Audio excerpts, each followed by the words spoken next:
What was your calling? What led you into the industry? So very interesting. I didn't join barbering until I was 28. So I'm 37 now. Yep. So yeah, I entered the industry really late, and I'm a big believer of it's never too late to learn. Never. And I'm lucky I grew up in a family that had hair salons. Yes. So I grew up in hairdressing salons, answering the phone, sweeping the floors, and I always wanted to be a hairdresser. But you know, back when I finished high school in 2005, Yep. hairdressing was a bit frowned upon if to go into as a male. It was a bit, yeah. And now the industry's obviously changed completely, and it's a huge popular thing. And now I didn't jump into it straight away. I was lucky enough that I was very good at soccer. Yes. And had a really good career playing soccer and playing interstate and overseas. And Awesome. then fell into hospitality. Became a manager at a young age, and the money was great. And you know, running hotels and had 60, 70 staff under me was great. And then I realised I couldn't do that forever, and finishing at 2 a.m. and 3 a.m. was not on the cards for me. So decided to go to a local RTO. Yep. And watch Max Laban, his name is. Yes. And he's still a great in the industry. And I sat in the back row and realised straight away that barbering was what you want I to knew do. in 3 minutes as soon as I saw him do his work. And it was probably the before and after for me, like transforming someone that walked in with their shoulders round and then they walked out. You can change feeling their great. day. You can change their mood. And I was really about the before and after. That's what attracted me to it. And then on my 28th birthday I signed my apprenticeship in barbering. Very cool. We've got a very similar story with the family background, late career change, hospitality, basically everything, but I was no good at soccer or sports in general, to be honest. It turns out I wasn't either, so that's all right. So, Robbie, when you decided that was where you want to take your, where you want your career to be, what was the pathway that you took to get your foot in the door? So sorry to interrupt. You started with the RTO, and that's when you knew that's what you wanted to do. Yep. But what did you do to learn the skills and So become a barber? I went into an apprenticeship into my parents' salon. Yes. And there was a hairdressing salon, so they didn't have much barber skills. So I convinced the salon to send me to the RTO. I wanted to go 3 times a week. They let me go 2 times, 3 times, and I obsessed over barbering. Yeah.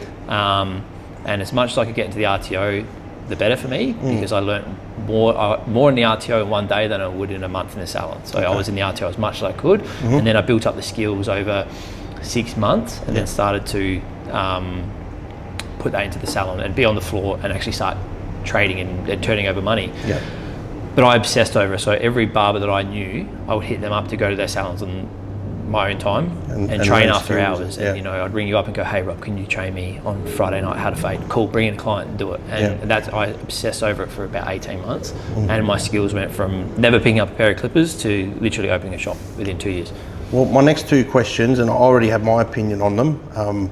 My next 2 questions is, do you believe that barbers that have hairdressing skills or hairdressers that learn barbering skills like fading are better all-rounded at their craft?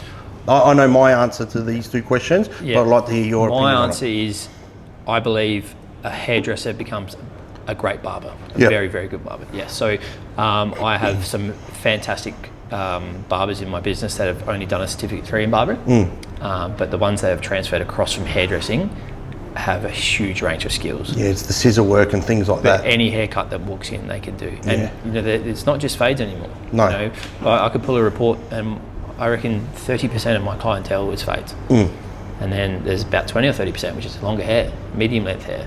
And when I started in 2016, it was just all short hair. Yeah. And then I was like, I never need to learn long hair. And then my first client when I opened my salon was the long hair. There you go. And Murphy's Law. I ate my own words. So. Would you agree that a problem in the industry is too many unregulated barbers that haven't been trained, haven't gone to an RTO, haven't done an apprenticeship, and they have no idea how to cut mid to long hair? They have no idea how to use their scissors properly. They may be very good at fading because they've practice it over and over and over. Yeah. But do you think that that's a void in our industry? Yeah, I 100% agree that the industry is focused too much on short hair. Yes. And long hair is where the future is, and that's where it's going. And it's changed so quickly, and the next 2 years it's going to change a lot more. So anytime I get an educator or a mentor or anyone in my salon for training, it's always long hair.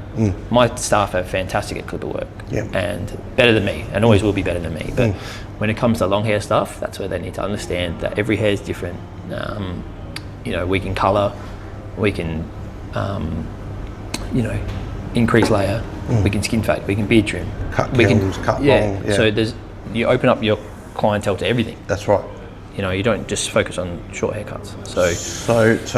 So the answer to this question is obvious, but you would recommend to a young person looking to become a barber to do things the right way, to go through barber school, to get an apprenticeship, and to learn all those different skill sets. Because I remember when I was at barber school, they said, we're not going to teach you fading till the very end. And of course, I've been a lebo bro. I wanted to learn the fading straight away, and then as I progressed and could had an understanding of the fundamentals of being a barber, I understood why Don and everyone at the barbery was so hell bent on teaching us, the scissor work and those sort of things. Because once you get into a shop, you'll be doing your clipper work, all day. But it's so important to learn understanding those other things. And one thing that we teach in Attaboy is we cut the top of the hair first. And everyone, when I first introduced that, they were all freaked out. And now you can actually cut the hair to shape, get an understanding of the hair, set the framework up for it all, and the clippers just go into it. So you actually minimise less scissor work by cutting the top first, and understanding it all, and the sectioning and the different face shapes. There's so much to it than just getting the hair off as quick as you can and charging quick money. Yeah, that's right. That's not our business model. Our business model is to give whoever sits in our chair the best haircut for their face shape and their occupation. Yeah, so that's I totally agree with you there. The second question that I was referring to earlier on was, would you recommend, if not everyone has the option, if you had the option to do a 12-month full-time barbering course or do a 4-year apprenticeship, which one do you think is the better option? I would go for the apprenticeship. Yes, that's my answer too. Because I'm come from, I'm old school. I believe you've got to do the time straight away, and a lot of people want to do it as quick as they can. And if I could go over again, if I could start again, I would 100% get my hairdressing certificate and then take that into barbering. I'd still end up in barbering because I love it, but the skills that you learn from hairdressing are insane to what you can learn in barbering. And I believe the best barbers in the world, and you can your Josh OPs, your Sam Rascals, your Josh Lamonicas, they're all hairdressers. They're all hairdressers that understand hair, and they've honed barbering skills. The barbering skills easy because at the end of the day, the clippers move. That cuts the hair for you. It's just this action. So all the other stuff that you need to understand is huge. Once again, a similarity between you and I is that I was the opposite. I became a barber first, and I'm not a hairdresser, but I speak to people like Marcella, I speak to people like my uncle Philip, and they've been hairdressers for a long time, and I like to get tips and learn skills off of them, because as we've reiterated so many times throughout this conversation, the combination of the two is it's scary. And the facts of there's only 23 registered apprentices in South Australia. I didn't know that. I should know that. I got 3 of them. That's crazy. It's scary, and that's an issue, and we need to improve that. And I'm a big advocate for the industry, and always have and always will be.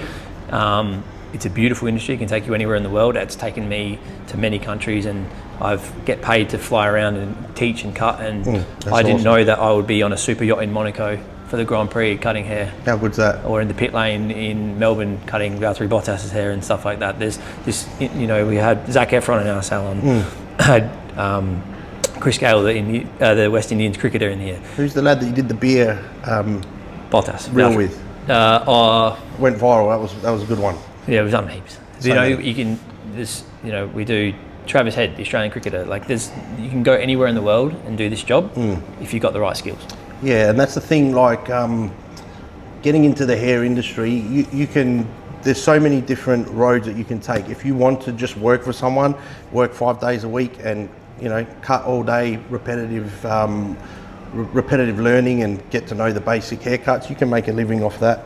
But if you want more, you can get into photo shoots, you can get into modelling work, you can travel the world like you have and end up in a yacht in Monaco cutting celebrities' hair. The world is your oyster, and there's no right or wrong. It depends what you want out of it. You could open a little store somewhere and make a good living. Absolutely, and Luke Munn, for example, he was in my class. He won Hairdresser of the Year, Men's Hairdresser of the Year twice. Recently I just won the owner and director of the year for the Men's Barber Awards. So it can take you anywhere, and you can do anything in this industry, and it's a beautiful industry. And tomorrow I get to go on a plane and go to Hairfest in Sydney and cut on stage for 2 days, and represent the company that I work for, represent my personal company, and meet so many people in this beautiful industry. And did I think I'd be doing that 10 years ago? Absolutely not. So it can take you anywhere. So aside from the advice that you gave earlier on, that it's never too late, what other advice would you give to a young person that wants to get into the hair industry? My best advice would be, don't be scared to ask. There's nothing better when someone rings me up and goes, hey, I love what you do on social media, I get my hair cut there. Is it cool if I come down and do a bit of work experience? Because you understand pretty quickly if you like the industry or not. I recommend approaching an RTO and speaking to them and going down to the information days and getting around it, because it is a beautiful industry and you get to meet, I've got some of my best friends have come from clients. Probably 50% of my best mates were clients before they became mates. So information, don't be scared to ask. Someone's going to cut your hair. We're lucky hair keeps growing and we're needed. So hit up your barber, hit up your hairdresser, and go down and have a chat with the owner or have a mate.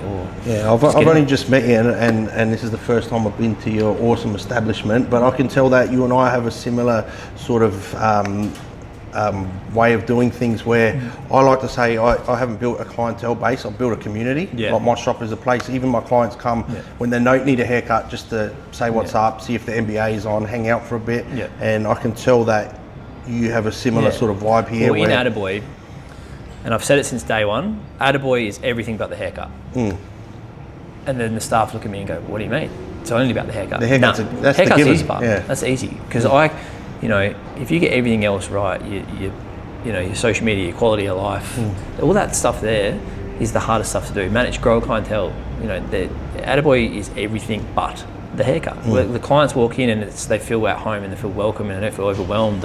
You can walk into some barbershops and they look you up and down and they don't speak to you. We're about, we bend over backwards for our people, and it's all about that culture. So because it can be daunting walking into a room full of testosterone blokes waiting for haircuts, and you've never been there maybe before, and you walk in and everyone sort of looks at you, and that can be daunting for people. And when you get barbers that don't greet the clients when they walk in, just a simple, hey, how you going? Come inside, grab a drink. It just breaks the ice and it makes them feel comfortable. Absolutely. And I think both of us having a background in hospitality, we implement that. And like you said, a good haircut is given.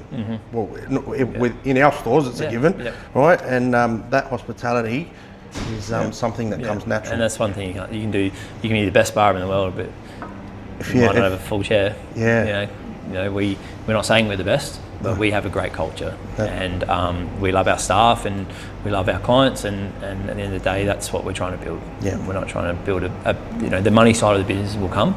If you get all that right, the rest is going to be easy. So when I put a job advert out there, I'll get people that want to be a part of it. So that's the way we wanted to build a business, and that's the way we'll continue to do it. Good stuff. All right, well, I think we've ticked all the boxes today, Robbie. Nice to meet you. Thank you for your time. Thank you for having me. You're welcome. Sweet. All right, Robbie, favourite food? Favourite food? I don't get past a nice chicken schnitzel and a Coke Zero at the pub. Beautiful. Safe bets there. Favourite TV show? Favourite TV show is The Block. That's a good one. You'll see why I've answered that pretty shortly. All right. Greatest album of all time, in your opinion? This is actually going to surprise everyone. Slipknot, Iowa. Okay. So I've got a soft spot for heavy metal, so not many people know that. Nothing wrong with heavy metal. Yep. All right. This one is like a multiple choice, Jay-Z or Nas? Nas. Nas. All right. I agree, 110%. I'm glad you said that. Yeah. And very generic, but favourite movie? Favourite movie? Cars 1, 2 and 3. Boom. Is that 5? 5?